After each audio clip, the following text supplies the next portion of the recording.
All right, so is it time for another edition of Only Jerks Hate History? Yes, indeed, it is time for another edition of Only Jerks Hate History.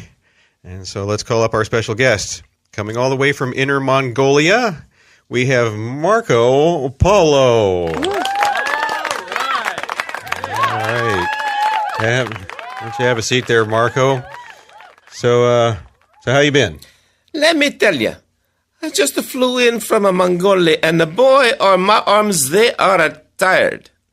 Yeah, I bet that's quite a trip you made. I heard you actually held court with Genghis Khan. So tell me, is it pronounced Genghis or Genghis? Yes. You're a lot of help. I think Genghis, it means the king most high. And the Genghis, it means that you smell like a fart. Oh, man. Wow. Okay. That could be a bad mix-up. I got to tell you, though. You call Genghis Khan, you call him something he don't like, you'll get taken to the cleaners. What do you mean by that? You ever hear of a permanent press? Well, that's how you end up, you get the wrong name.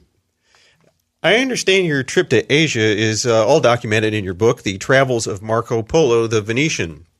I'm really glad you titled it that because I wouldn't have wanted to mix it up with The Travels of Marco Polo, the Scotsman. Oh, yeah. He never made it out to the first of fifth. He come in a second. So where can we find this book? Yes, to find it, you got to go to Amazon. Oh, so the book is on Amazon.com. No, a bunch of them big-eyed monkeys stole my only copy and took it to the Amazon rainforest.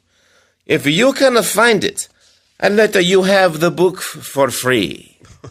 Well, all kidding aside, your book has been printed all over the world. You were one of the first literate Westerners to document some of the happenings along the Silk Road and in Asia, and that's quite a feat. Well, Thomas Aquinas, he was unavailable. Okay, Marco, are you ready to play this week's edition of Only Jerks Hate History? Sure, why not? Yes, ladies and gentlemen, and faithful listeners, it's time for another edition of Only Jerks Hate History. We don't try to win prizes. We don't take points away for losing. It's just one big history love fest. Sidekick Kerry finds random questions on the internet, and Hank and a weekly contestant attempt to answer them. Hank has no knowledge of the questions beforehand. The contest is not to see how dumb Hank is, but to illustrate that historical knowledge and understanding covers a broad spectrum and that everything your teachers taught you in high school was wrong. Hank, Kerry, and Marco Polo, you may begin. Alrighty. Now we have a fun edition of Jerks Hate History.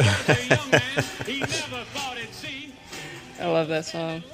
By the original Jerk, right? All right. So today's theme, not from America. And these questions are coming from the History Channel. You can sign up for their History Channel Club daily history newsletter. And just about every day you will receive in your inbox tidbits about history and a daily quiz. And sometimes they just send you advertisement. But it's generally about history. All right, first question. On July 28th, 1914, Austria-Hungary declared war on which nation following the assassination of Franz Ferdinand? Bosnia, Serbia, the Ottoman Empire, or France? I cannot talk today. No spaghetti. That's okay. You can just take a deep breath, relax. Well, I'm going to say France. I'd have to agree with that. Nah, y'all both wrong. Serbia. Oh, yes, because it happened in Serbia. That would be the first clue. The assassination. Yeah. Yep. Yeah. Yeah. That's I guess I don't know. Yeah. It's just to sidetrack just a little bit. We're coming up on the anniversary, the 100th anniversary of the start of World War I. Oh. Coming up in this year. Okay. And yeah, and I'll probably be talking quite a bit about that. In the assassination as well. I just find it interesting that the man that did the assassination was just he was just like a punk kid basically, and it started a world war, and wow. Roughly 40 million, 60 million people died. all over the world, and it was because of some, Right. some, And you're right, it was. some crazy anarchist. Yeah, and you're right, it was 100 years ago. Yeah. So, Yeah. Right. So we are- Yeah. He just happened. Archduke Ferdinand just happened to be in Serbia, and that was, as you say, it was. That's how war was declared. But wow. Yeah, that would definitely tick people off. That's one small way to do it. well, there's been lots of assassinations, and Right. no wars. They never end well. Yeah. Well, I'm saying that there's been lots of assassinations, and they don't always end in war. Oh, They rarely end in war, actually. So that's true. Yeah. so anyway. But yeah, the Yeah. people are generally not very happy. All right. So, the senior blonde moment. The senior official of Venice. Okay, it's my turn. The senior official of Venice would have been known by what title during the Dark Ages? Consul, Doge, Principe, or Cardinal? I'm going to go with the Principe. Yeah, I mean, Venice, Venetian, right? Mm-hmm. I see some connection here, right? The senior. This man would know, Yes, right? I would hope he'd know. One with the Opa. Unless it happened after his time. Right. So if he gets it wrong, he's got that excuse. Well, this is the Dark Ages. So Marco Polo, Dark Ages. Okay. yeah, he post-dated that, didn't he? Well, depends on what you consider dark. I mean, Yeah. the 800s are pretty dark. in Yeah. Venice. Oh, yeah. So, Good point. But anyway, I would say Doge It was Doge. Ding, ding, ding, ding, ding. or ding. doggy. I don't know if this is exactly sure how you pronounce that word. Doggy.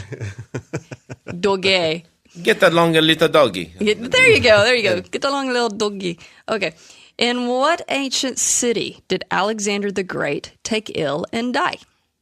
Was it Carthage, Babylon, Alexandria, or Tyre?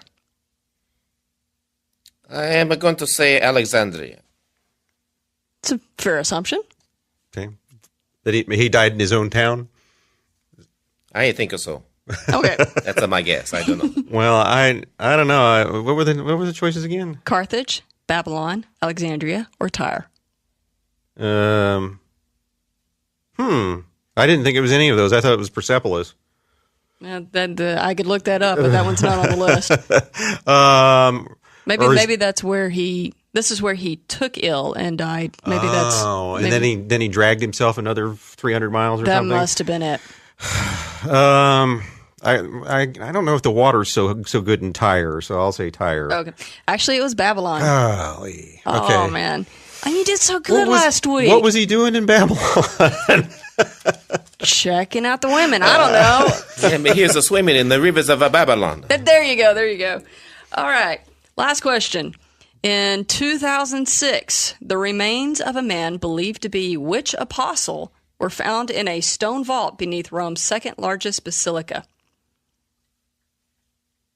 Oh, Paul, Peter, Mary. No, Paul, Peter, Thomas, or Matthew? I am going to say Paul. Paul, Peter, Thomas, or Matthew? Where are you getting this from? I thought it was James. Well, James is the brother. Didn't they find the box wasn't it James's bones in the... Well, that may have been a different year. This was in 2006. Well, yeah, that was the year they found the ossuary, right? It's an ossuary? So, in Rome's basilica?